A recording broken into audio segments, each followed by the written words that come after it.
What's the meaning of arrears?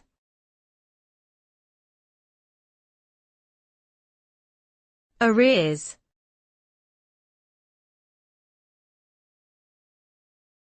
Arrears.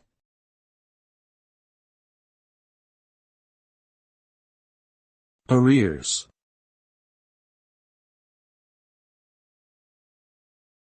Arrears.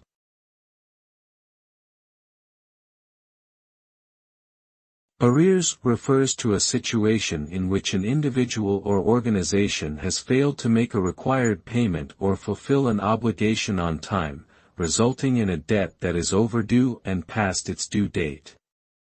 This can occur in various contexts, such as rental payments, loan repayments, and taxes.